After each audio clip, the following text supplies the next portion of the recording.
El océano austral no anuncia lo que oculta. Absorbe la luz, dispersa el sonido y borra toda sensación de escala. Desde el espacio parece uniforme, un anillo ininterrumpido de agua oscura que rodea el continente más remoto del planeta. Pero bajo esa superficie, el fondo marino cuenta una historia distinta. Allí hay mesetas donde deberían existir abismos.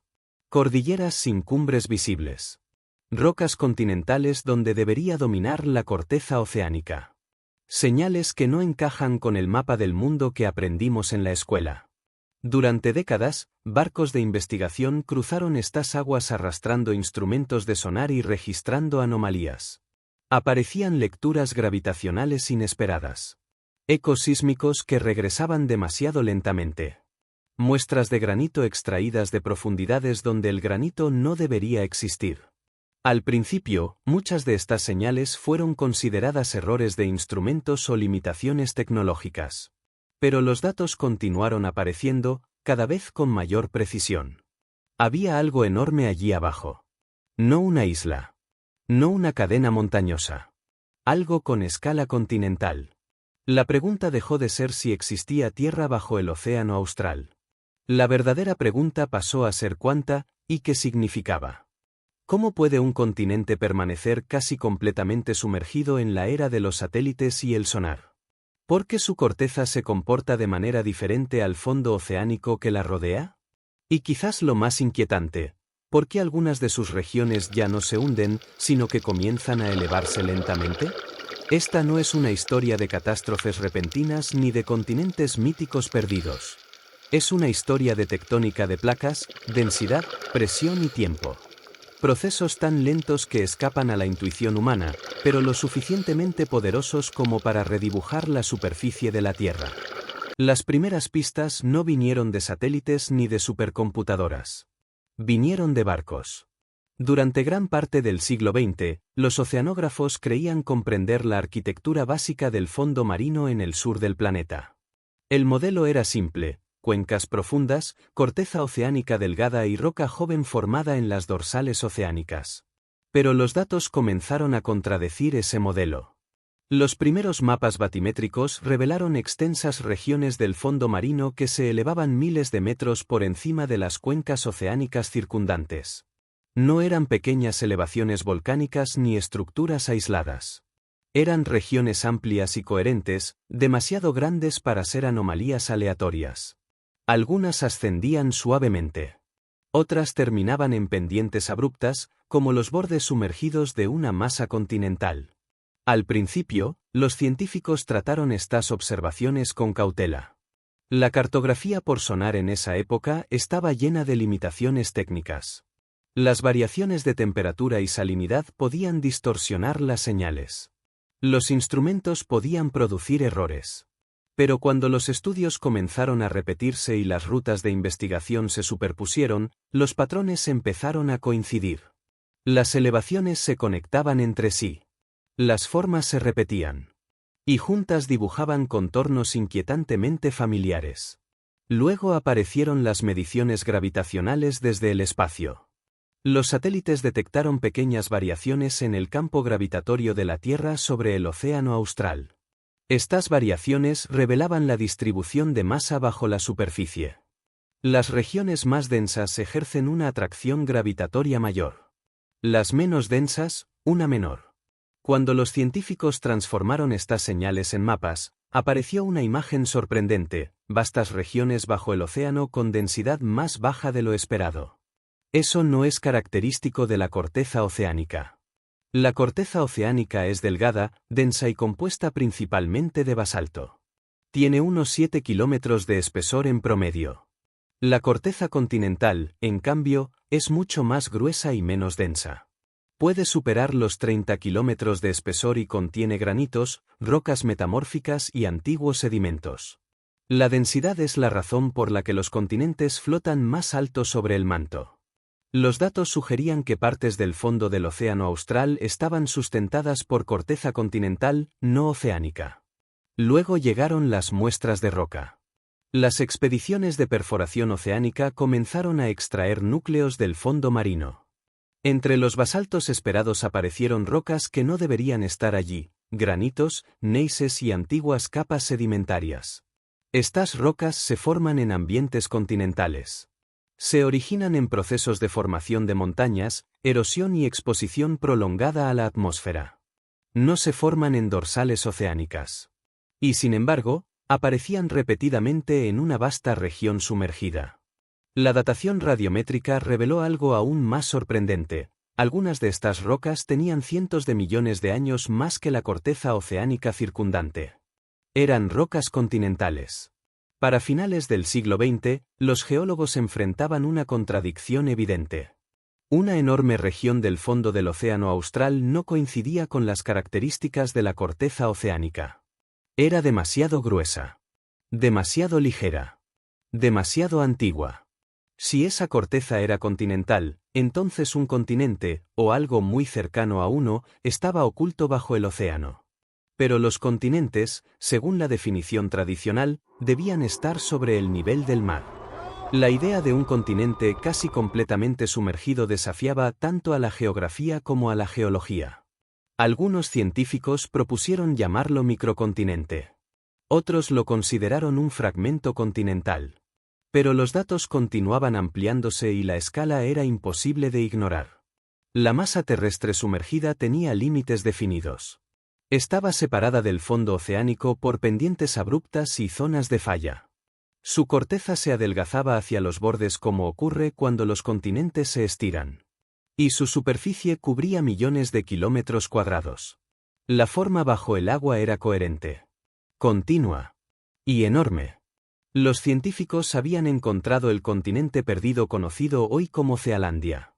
Más del 90% de este continente se encuentra bajo el agua. Solo pequeñas porciones emergen sobre la superficie del mar formando Nueva Zelanda, Nueva Caledonia y algunas islas dispersas. Este descubrimiento obligó a replantear una pregunta fundamental. ¿Qué es realmente un continente? Durante siglos, la respuesta parecía obvia: grandes masas de tierra visibles por encima del nivel del mar. Pero los geólogos utilizan criterios diferentes. Primero, la elevación relativa respecto a la corteza circundante. Las regiones continentales se elevan más que las cuencas oceánicas.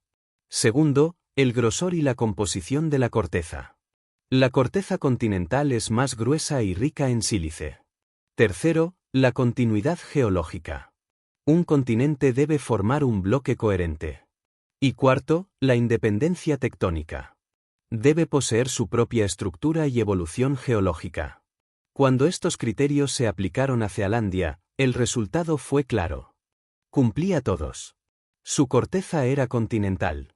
Sus rocas eran continentales. Su estructura era continental. El único motivo por el que no había sido reconocido antes era el nivel del mar. En 2017, un grupo de geólogos argumentó formalmente que Cealandia debía ser considerado el octavo continente de la Tierra. No se trataba de un descubrimiento repentino, sino de un reconocimiento basado en décadas de datos acumulados. El planeta no había cambiado. Nuestra comprensión de él sí. Para entender cómo este continente terminó casi completamente sumergido, los científicos tuvieron que mirar mucho más atrás en el tiempo. Hace unos 550 millones de años, gran parte de la tierra del planeta formaba un único supercontinente llamado Gondwana. Incluía lo que hoy conocemos como África, Sudamérica, Australia, la Antártida y el subcontinente indio. Cealandia formaba parte de ese gigantesco bloque continental. Durante millones de años, Gondwana permaneció relativamente estable. Pero el calor acumulado en el manto comenzó a ejercer presión desde abajo. La corteza empezó a estirarse. Este proceso se llama rifting. No es una ruptura repentina. Es un proceso lento en el que la corteza se adelgaza durante millones de años. Se forman fallas. Se abren valles. Algunas regiones se elevan mientras otras se hunden. La región que se convertiría en Cealandia era particularmente vulnerable. Su corteza ya era relativamente delgada y compleja. Cuando Gondwana comenzó a fragmentarse, esta zona se estiró más que otras. Hace unos 100 millones de años, Australia comenzó a separarse y desplazarse hacia el norte. Cealandia quedó atrapada entre placas divergentes y se estiró como metal caliente. El adelgazamiento redujo su flotabilidad. Y lentamente comenzó a hundirse. No ocurrió de forma repentina. Durante decenas de millones de años, el continente descendió gradualmente. Las montañas se erosionaron. Los sedimentos se acumularon. El nivel del mar cubrió cada vez más territorio. Cuando Gondwana terminó de fragmentarse, Cealandia había cruzado un punto crítico. Su corteza era todavía continental, pero demasiado delgada para permanecer sobre el nivel del mar. El océano la cubrió casi por completo. Sin embargo, el continente nunca desapareció realmente.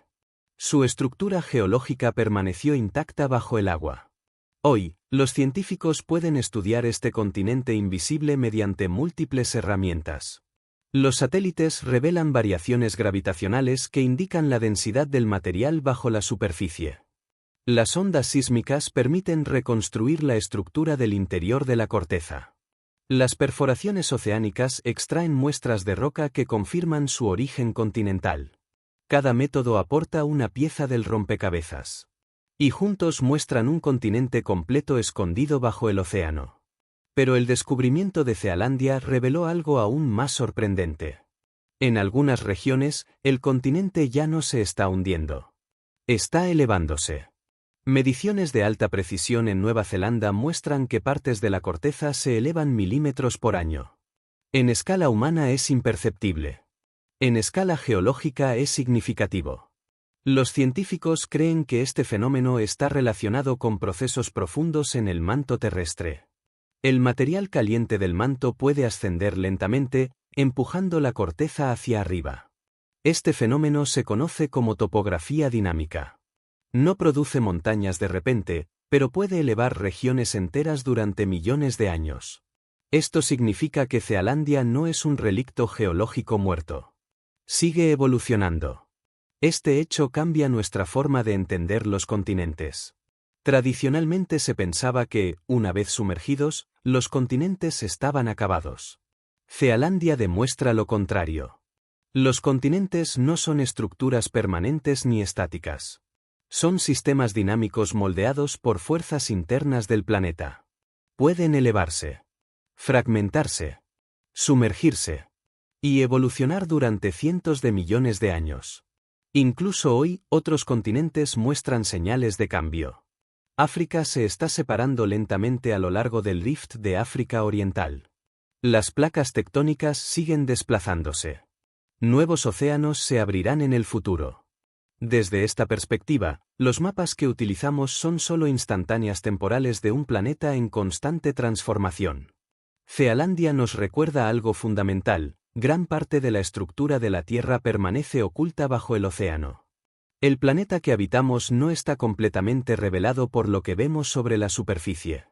Bajo kilómetros de agua fría y en movimiento se encuentra un continente entero que cambió nuestra comprensión de cómo se define la Tierra. El océano austral puede parecer vacío en un mapa. Pero en realidad esconde una de las mayores estructuras geológicas del planeta. Y su existencia nos recuerda que la Tierra continúa escribiendo su propia geografía lentamente, silenciosamente y mucho más allá de la escala de la atención humana.